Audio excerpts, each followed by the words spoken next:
Good morning, students. As we have started the fourth chapter, which is concept of poverty and economics, and in last video we have discussed the meanings of poverty and the absolute and relative poverty. I hope you all have cleared with this. बेटा मैंने जैसे last video में तुम्हें बताया था कि relative poverty क्या होती है।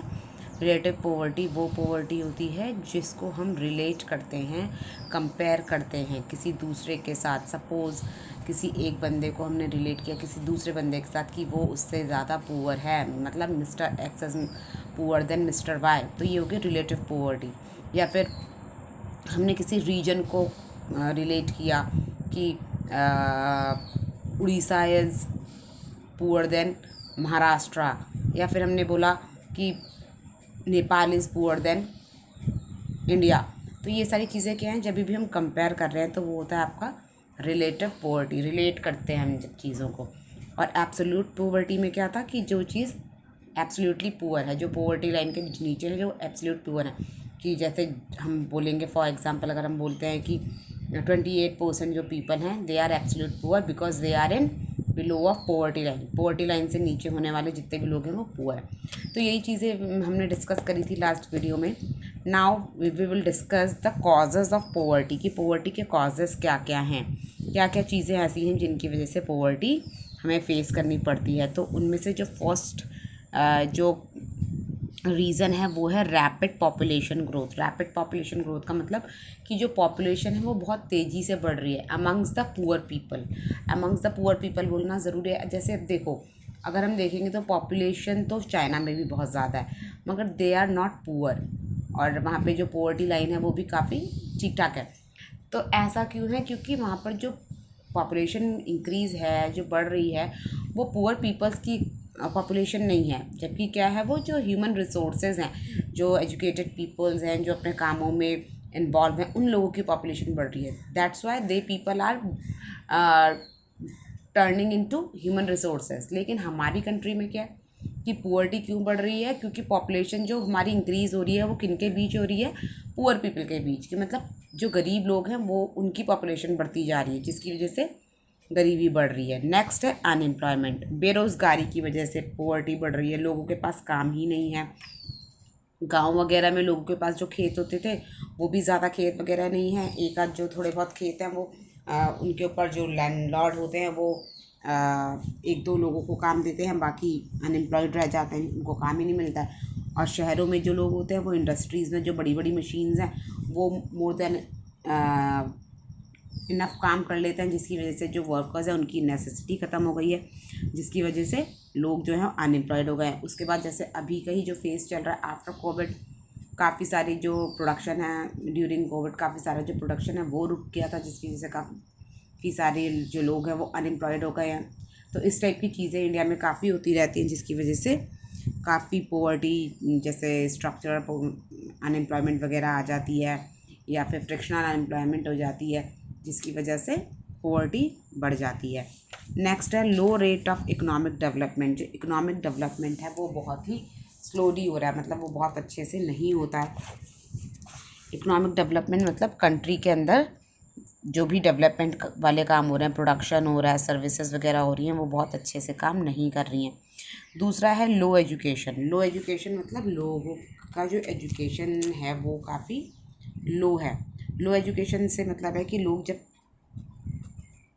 लोगों का जब एजुकेशन ठीक नहीं है तो वो किसी भी ऐसे काम में इन्वॉल्व नहीं हो पाते हैं जिसमें एजुकेशन की ज़रूरत होती है।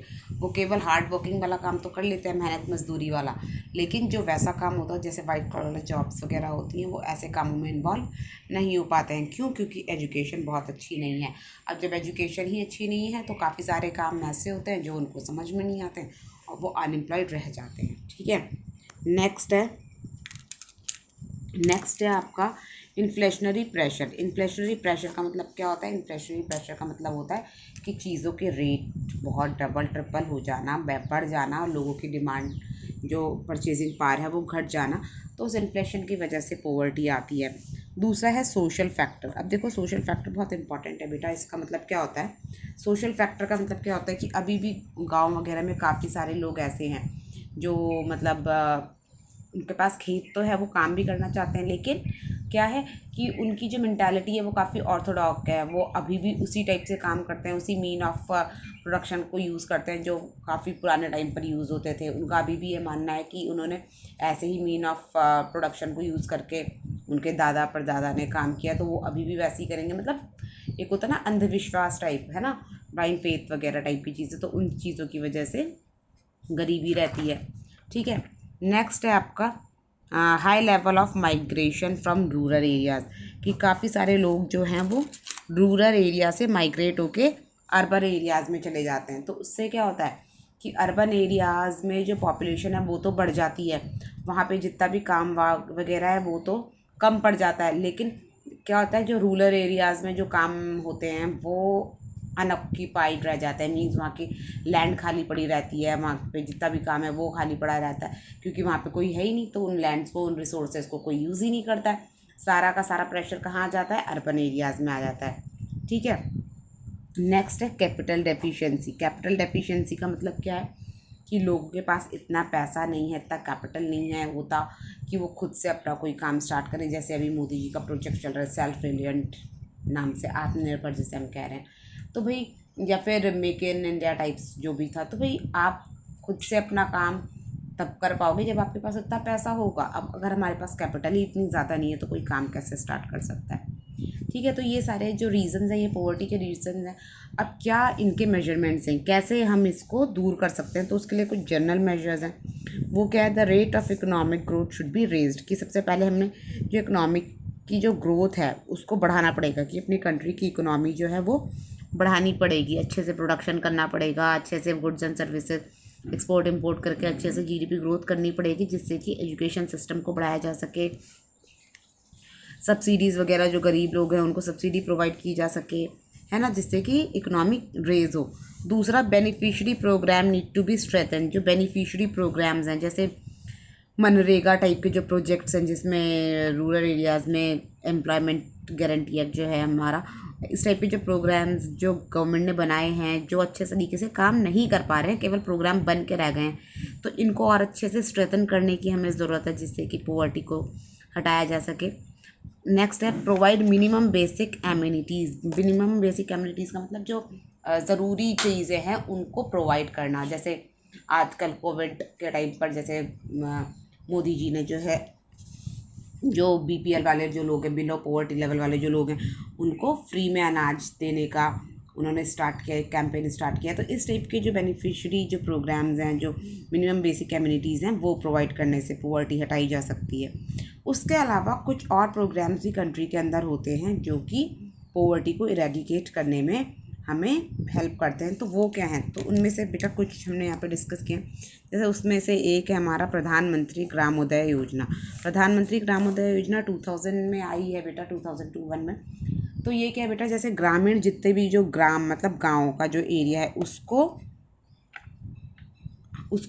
डेवलप करने के लिए। अब ग्राम जैसे गांव में काफ़ी सारी प्रॉब्लम्स होती हैं, चाहे वो रोड की प्रॉब्लम है, इलेक्ट्रिसिटी की प्रॉब्लम है, वाटर ड्रिंकिंग वाटर की प्रॉब्लम है, एजुकेशन सिस्टम की प्रॉब्लम है। तो इन सारी प्रॉब्लम्स को सॉल्व आउट करना ही ग्रामोदय योजना है। तो इसमें देखो काफ़ी सारी चीज़ें हैं। इसमें सबसे पहले आपका प्रधानमंत्री ग्राम सड़क योजना, की ग्राम सड़क योजना मतलब गाँव को शहरों तक जोड़ने वाली सड़कों को बनाना, जिससे कि क्या होगा कि जो गांव में जो फार्मर्स वगैरह हैं वो अपना अनाज शहरों में बेच के अच्छा पैसा कमा सकते हैं, या शहरों से जो चीज़ें हैं वो अपनी विलेजेस में लेकर आ सकते हैं। और भी विलेजेस में काफ़ी हैंडीक्राफ्ट वगैरह टाइप की चीज़ें होती हैं जिनको वो शहरों में इजीली बेच सकते हैं। तो सड़क योजना, ठीक है।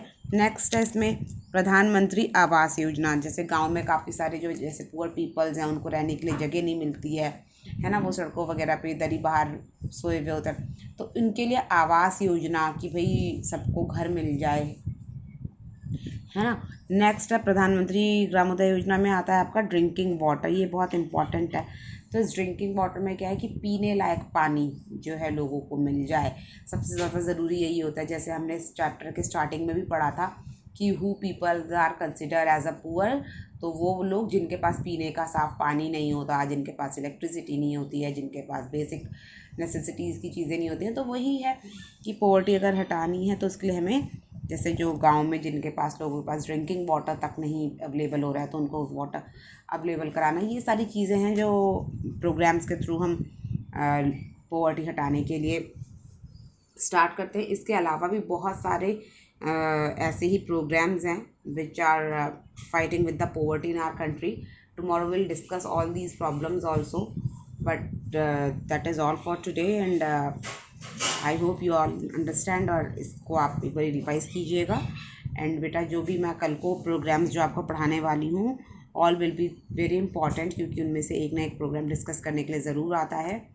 उसके अलावा keep preparing your notes related to the chapters अपने लेवल पर भी, और जो हम भेज रहे हैं आपको उस लेवल पर भी आप अपने नोट्स प्रिपेयर करते रहो सारे सब्जेक्ट्स के.